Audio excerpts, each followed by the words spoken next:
கோயிலுக்கு போயிட்டு மலரும் பாக்யராஜ் வீட்டுக்குள்ள வர்றாங்க. ராஜலட்சுமி மலரை பார்த்து, வந்துட்டீங்களா? விடிஞ்சதுல இருந்து இந்த வீட்டுல ஒருத்தருக்கும் உருப்படியே சாப்பாடு இல்ல.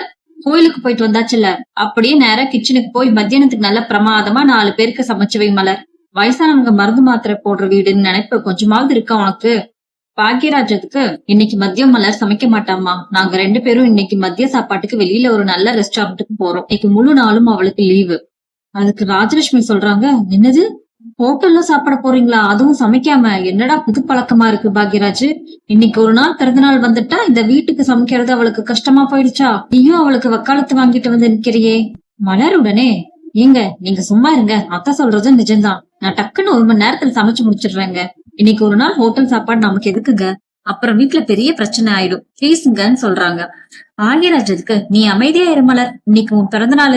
வருஷம் முழுக்க இந்த வீட்டுக்காக ஓடி ஓடி உழைக்கிறவனுக்கு இன்னைக்கு ஒரு நாள் கூட நிம்மதியா இருக்க உரிமை இல்லையா? ஆமாமா, நாங்க வெளியே போறோம், இதுல எந்த மாற்றமும் இல்லன்னு பாக்யராஜ் சொல்றாங்க.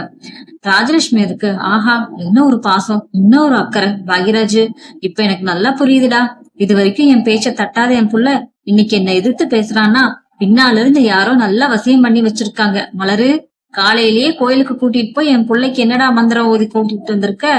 அப்படியே உனக்கு ஏத்த மாதிரி அவனை பிரெயின் வாஷ் பண்ணி மாத்திட்டியா? மலர் அதுக்கு, ஐயோ அத்தை, சத்தியமா நான் அப்படி எதுவுமே சொல்லலீங்க அத்தை. இவர்தான் ஆசைப்பட்டு கூட்டிட்டு போறேன்னு சொன்னாரு. ஏங்க உங்களைத்தான் கேக்குறேன், இப்படி பேசி ஏன் தேவையில்லாம சண்டை வளர்க்குறீங்க? எனக்கு வெளியே போகவே வேண்டாம், நான் கிச்சனுக்கே போறேன். பாக்யராஜுக்கு, மலரு நீ எங்கேயும் போக வேண்டாம், கிச்சன் பக்கமே இன்னைக்கு நீ போக கூடாது. அம்மா, மலர் யாரையும் பிரெயின் வாஷ் பண்ணல. அவளுக்கு என்னோட அன்பை காட்ட எனக்கு தெரியும். இன்னைக்கு அவ சந்தோஷமா இருக்கணும், அது மட்டும்தான் என் முடிவு. யார் என்ன சொன்னாலும் தடுத்தாலும் நாங்க வெளியே போகத்தான் போறோம். பாக்யராஜ் மலரோட கையை பிடிச்சிட்டு, வா மலர், போய் நல்ல ட்ரெஸ் மாத்திட்டு ரெடி ஆயிட்டு வா, நம்ம கிளம்புறோம் அப்படின்னு 2 பேரும் கிளம்பிட்டாங்க. இத பார்த்த ராஜலட்சுமி, பாத்தீங்களா அவங்க புள்ள லட்சணத்தை? பெத்த தாயோட முகத்துக்கு நேரா கதவை சாத்திட்டு போறோம். இவனையா நான் 10 மாசம் சுமந்து பெத்தேன்? எல்லாம் அந்த மலர் வந்த நேரம் என் பிள்ளைய அப்படியே மாத்திட்டாளே. அதுக்கு பாக்யராஜோட அப்பா சொல்றாரு, டேய் பாக்யராஜ், உனக்கு இவ்வளவு திமிர ஆகாதுடா. கைய புடிச்சு இழுத்துட்டு போற. அவ என்ன பெரிய மகாராணியா? இந்த வீட்டுக்கு வந்த மருமக தானே. இன்னைக்கு அவ வெளியே போனா அப்புறம் இந்த வீட்டுக்கு படியேற முடியாதுன்னு சொல்லிட்டுறேன் அப்படிங்கிறாரு. மதியதுக்கு, ஏன் மாமா, ஏன் அத்தை, காலையில இருந்தே இப்படி கத்திட்டே இருக்கீங்க?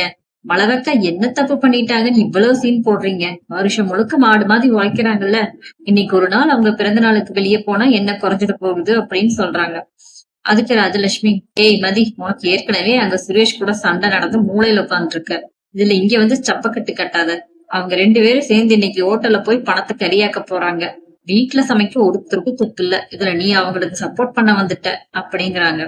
மதியத்துக்கு, அத்தை சாப்பாட்டுக்கு ஏன் கவலைப்படுறீங்க? நான் தான் காலையிலேயே சொன்னனே, மத்தியானத்துக்கு நானே சமைச்சு தரேன்னு. எனக்கும் சமைக்க தெரியும். ஒரு நாள் டேஸ்ட் கொஞ்சம் முன்ன பின்ன இருந்தாலும் அட்ஜஸ்ட் பண்ணி சாப்பிடுங்க. அதுக்காக ஒருத்தரோட பிறந்தநாள் சந்தோஷத்தை கெடுக்கணுமான்னு கேக்குறாங்க.